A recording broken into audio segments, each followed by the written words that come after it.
का सबसे पिछड़ा क्षेत्र माना जाता है। इस क्षेत्र को इंसाफ के लिए,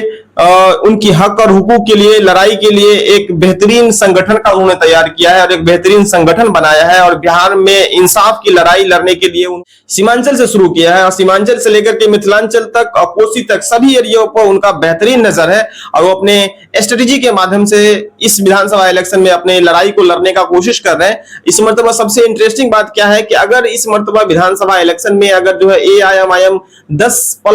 10 से ज्यादा अगर सीट अगर ले आती है तो बिहार की राजनीति में एक किंग मेकर के रूप में देखा जा सकता है, क्योंकि पिछले विधानसभा इलेक्शन में AIMIM 5 सीट लाई थी और इस हिसाब से पूरे दल उन पे टूट पड़े थे। उनके जो राष्ट्रीय अध्यक्ष हैं बिहार प्रदेश के जो अध्यक्ष अख्तरुल इमान स्पीकर के रूप में सामने भी आए थे, पर इस विधानसभा इलेक्शन में एक कयास लगाया जा रहा है कि AIMIM जो है लगभग 10 से ज्यादा सीट वो ला सकती है और जो है ना अपने उम्मीदवारों को जिता सकती है। और ओवैसी साहब कहीं ना कहीं बेहतरीन प्रदर्शन भी कर रहे हैं, सभा भी कर रहे हैं, लोगों को अपने तरफ आकर्षित करने का एक कोशिश किया जा रहा है। तो ये AIMIM का जो सबसे बड़ा जो पैर फैलाने का बिहार में जो कोशिश चल रही है, इससे कहीं ना कहीं क्षेत्रीय पार्टी को बहुत बड़ा नुकसान सामने को देखने को मिलेगा।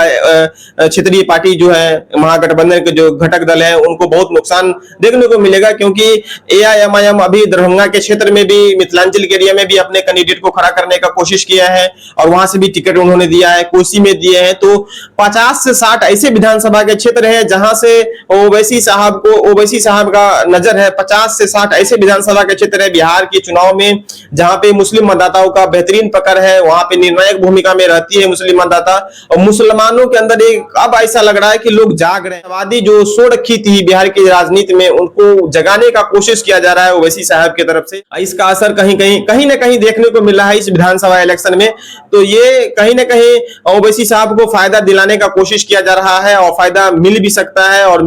पिछले विधानसभा इलेक्शन में मिला था और इस विधानसभा इलेक्शन भी उनको फायदा मिलेगा, ये तय बात है। तो मुसलमानों के अंदर जो है कहीं ना कहीं अब जागरूकता आ रही है, क्योंकि सब अपने हक के लिए, अपने हुकूक के लिए लड़ने का कोशिश किया जा रहा है, मांग हो रहा है, डिमांड हो रहा है। अब वीडियो में देखते होंगे कि बहुत सारे लोग जो है ओवैसी साहब को लाइक भी करते हैं और अपने जो 19% की जो आबादी है पूरे बिहार में, 19% की जो आबादी है पूरे बिहार में, इस बिहार इलेक्शन में मुसलमानों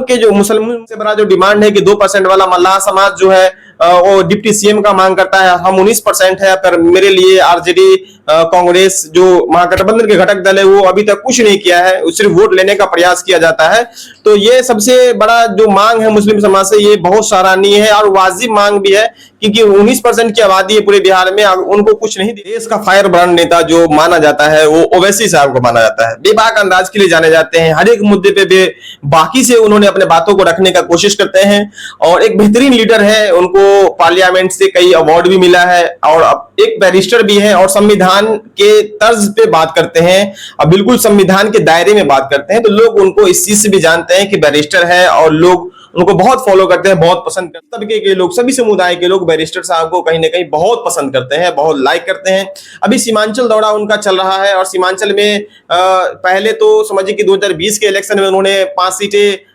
जीती थी, पर इस विधानसभा इलेक्शन में उनको बड़ी संख्या में RJD को, जदयू को और जो कांग्रेस की सीटें हैं वहां से उन्होंने नष्ट काटने का कोशिश किया। सीमांचल के क्षेत्र में AIMIM बहुत मजबूत स्थिति में है और वहां से जो चुनाव भी लड़ रहे हैं। तो इससे देखा जा रहा है कि अख्तरुल इमान साहब और उनके जितने भी साथी हैं जो